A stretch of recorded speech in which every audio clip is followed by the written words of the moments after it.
मेरे प्यारे भाइयों और बहनों, आज के इस वीडियो में हम देखेंगे कक्षा 12 विषय भौतिक विज्ञान अध्याय 4 मूविंग चार्ज एंड मैग्नेटिज्म यानी कि गतिमान आवेश और चुंबकत्व के PYQ यानी कि प्रीवियस ईयर क्वेश्चंस।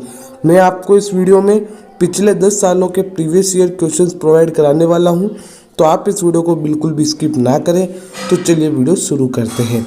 तो हम सबसे पहले आपके जो 2022 का पेपर है उसके अंदर देखेंगे कि कौन कौन से क्वेश्चन है जो कि आपके चैप्टर 4 यानी कि गतिमान आवेश और चुंबकत्व से पूछे गए हैं। तो आपका ये क्वेश्चन नंबर 5 देखिए, ऑब्जेक्टिव क्वेश्चन था, गतिमान आवेश से उत्पन्न हो सकता है। ये गतिमान आवेश से उत्पन्न हो सकता है, ये आपके अध्याय 4 का क्वेश्चन है। तो ये क्वेश्चन आपके 1 नंबर का पूछा गया है। इसके बाद आगे हम और देखते हैं ऐसे कौन कौन से क्वेश्चन हैं जो पूछे गए हैं। तो यहाँ पर एक छोटा सा क्वेश्चन पूछा गया है रिक्त स्थान में कि आवेशित कणों अथवा आयनों को उच्च ऊर्जाओं तक त्वरित करने वाले यंत्र का नाम क्या है। The name of machine that accelerate charge particles और ions to high energy is, वो साइक्लोट्रॉन होता है। इसके बाद आपके एक छोटा क्वेश्चन पूछा गया है वन लाइनर के गैल्वेनोमीटर को वोल्टमीटर में किस प्रकार रूपांतरित किया जा सकता है। इसके बाद हम 2020 के पेपर में पूछे गए क्वेश्चंस को देखते हैं। तो आपका क्वेश्चन नंबर 3 देखिए, यहाँ पर चुंबकीय क्षेत्र की दिशा ज्ञात करने के लिए कोई 2 नियमों के नाम लिखिए, यानी कि write the name of any 2 rules to find the direction of magnetic field. 2 नियम लिखने हैं, एक नियम लिखोगे आधा नंबर मिलेगा, दोनों नियम लिखोगे तो 1 नंबर मिलेगा।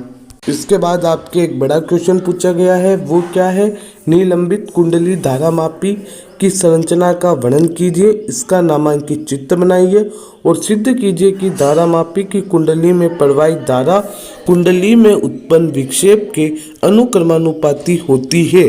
तो इसके अंदर जो आप निलंबित कुंडली धारामापी के संरचना का वर्णन करेंगे उसका 1 नंबर मिलेगा, और नामांकित चित्र बनाएंगे उसका 2 नंबर मिलेगा, और आप जो सिद्ध करेंगे उसका आपको 1 नंबर मिलेगा।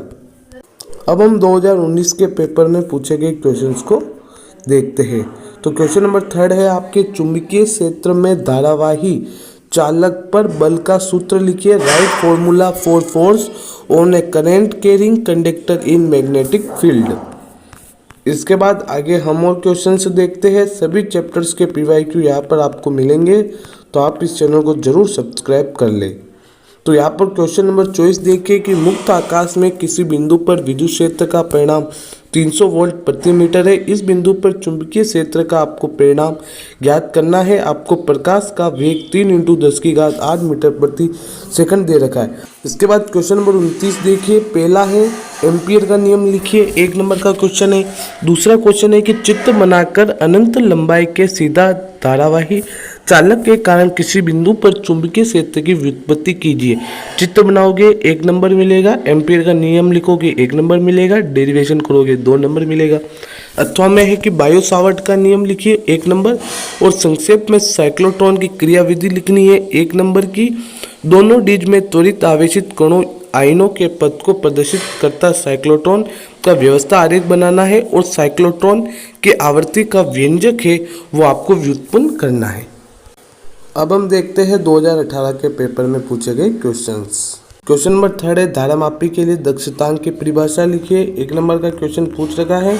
इसके बाद क्वेश्चन नंबर 17 है एम्पियर के नियम का उपयोग करते हुए अनंत लंबाई के सीधे धारावाही चालक के कारण चुंबकीय क्षेत्र का व्यंजक प्राप्त कीजिए। 2 मार्क्स का आपके ये क्वेश्चन पूछ रखा है। अब हम देखते हैं 2017 के पेपर में पूछे गए क्वेश्चंस। तो ये देखिए, ये क्वेश्चन रिपीट हो चुका है कि गतिशील आवेशित कण द्वारा उत्पन्न क्षेत्रों के नाम लिखिए। गतिशील आवेशित कण द्वारा कौन कौन से क्षेत्र उत्पन्न होते हैं, विद्युत क्षेत्र और चुंबकीय क्षेत्र। इसके बाद एक बड़ा क्वेश्चन है कि बायो सावर्ट नियम का सूत्र आपको सदिश के रूप में लिखना है। किसी धारावाही वृत्ताकार पास के अक्ष पर चुंबकीय क्षेत्र का व्यंजक प्राप्त करना है, और आपको आवश्यक चित्र भी बनाना है। अथवा में है एम्पियर का परिपत्तीय नियम गणितीय रूप में लिखिए। किसी लंबी धारावाही परिनालिका के अक्ष पर चुंबकीय क्षेत्र का व्यंजक व्युत्पन्न कीजिए और आवश्यक चित्र बनाइए। अब हम देखते हैं 2016 के पेपर में पूछे गए क्वेश्चंस। तो यहाँ पर क्वेश्चन नंबर 4 देखिए, एक आवेश Q है, चुंबकीय क्षेत्र B के लंबवत दिशा में v वेग से गति करता है। इस आवेश पर कार्यरत बल का मान क्या होगा। ए चार्ज Q एंटर्स ये आप देख सकते हो, इंग्लिश में भी आपको बता रखा है। इसके बाद आगे हम और क्वेश्चंस देखते हैं। तो एक बड़ा क्वेश्चन पूछ रखा है आपको, दो समांतर धारावाही चालक तारों के मध्य कार्यरत बल ज्ञात कीजिए और एम्पियर की सैद्धांतिक परिभाषा है वो इसके आधार पर आपको लिखनी है। अब हम देखते हैं 2015 के पेपर में पूछे गए क्वेश्चंस। चैप्टर 4 से सिर्फ आपके एक ही क्वेश्चन आया था जो भी बड़ा था। एम्पियर का परिपत्तीय नियम लिखना मोस्ट इम्पोर्टेंट है। एम्पियर और बायो-सावर्ट नियम दोनों ही अच्छे से याद कर लेना। इनके जितने भी एप्लीकेशंस है वो भी आपको अच्छे से देख लेने हैं। एक अत्यधिक लंबी धारावाही परिनालिका के अक्ष पर चुंबकीय क्षेत्र का व्यंजक प्राप्त कीजिए।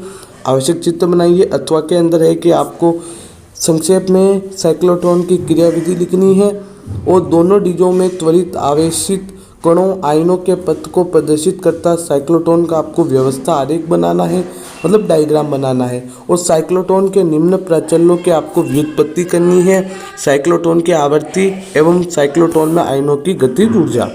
अब हम देखते हैं 2014 के पेपर में पूछे गए क्वेश्चंस। तो एक बड़ा क्वेश्चन पूछा गया है कि दो सीधे समांतर धारावाही चालकों के बीच प्रति इकाई लंबाई पर बल का व्यंजक प्राप्त कीजिए।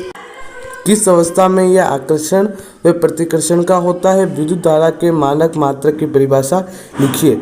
मतलब डेरिवेशन करोगे उसके तो आपको 2 मार्क्स मिलेंगे, ठीक है। और किस अवस्था में यह आकर्षण या फिर प्रतिकर्षण का होगा इसके भी आपको मार्क्स मिलेंगे। और विद्युत धारा के मानक मात्रक यानी कि एम्पियर की परिभाषा के भी नंबर मिलेंगे। अगला क्वेश्चन है कि इसी के अंदर अथवा में है कि एक इलेक्ट्रॉन r त्रिज्या की वृत्ताकार कक्षा में v चाल से परिक्रमा कर रहा है। इसका गुण चुंबकीय अनुपात का व्यंजक प्राप्त कीजिए। और बोर्ड मैग्नेट्रॉन किसे कहते हैं इसका मान लिखिए। बोर्ड मैग्नेट्रॉन आपने केमिस्ट्री के चैप्टर 1 में भी पढ़ा है। अब हम देखते हैं 2013 के पेपर में पूछे गए क्वेश्चंस। तो क्वेश्चन नंबर 4 है कि दिए गए चित्रों में बिंदु P पर उत्पन्न चुंबकीय क्षेत्र की दिशा क्रॉस व डॉट के रूप में लिखनी है आपको। ये एक कॉन्सेप्चुअल क्वेश्चन है तो आपको इस क्वेश्चन को अच्छे से करना है और इस तरह के क्वेश्चंस आपके एग्जाम में भी पूछे जाते हैं। इसके बाद आपकी क्वेश्चन नंबर 21 है कि बायो-सावर्ट का नियम लिखिए। और पहला है कि एक इलेक्ट्रॉन की गति का पथ लिखिए जबकि वह चुंबकीय क्षेत्र में प्रवेश करता है उसके लंबवत और थीटा कोण पर। इसके बाद क्वेश्चन नंबर 25 है कि एम्पियर का परिपत्तीय नियम लिखिए। एक लंबे सीधे वृत्ताकार काट के तार में स्थायी धारा प्रवाहित हो रही है। धारा तार में समान रूप से वितरित है तो तार के अंदर क्षेत्र जहाँ पर स्मॉल r है वो लेस देन है ऐसे पर चुंबकीय क्षेत्र की आपको गणना करनी है जो कि 3 मार्क्स का है। तो इस तरीके से आपके जितने भी PYQ थे चैप्टर 4 के मैंने आपको प्रोवाइड करा दिए हैं। अब मैं आपको ऐसे कुछ टॉपिक्स बता देता हूँ इस चैप्टर्स के जो आपके एग्जाम में आते हैं। तो आपका सबसे पहला टॉपिक बन जाता है एम्पियर का नियम। ये आपको अच्छे से करना है, एम्पियर का परिपत्तीय नियम। और इसके जितने भी आपको अनुप्रयोग है वो सारे के सारे ही एक बार देख लेने हैं। दूसरा बायो-सावर्ट भी आपको अच्छे से देखना है।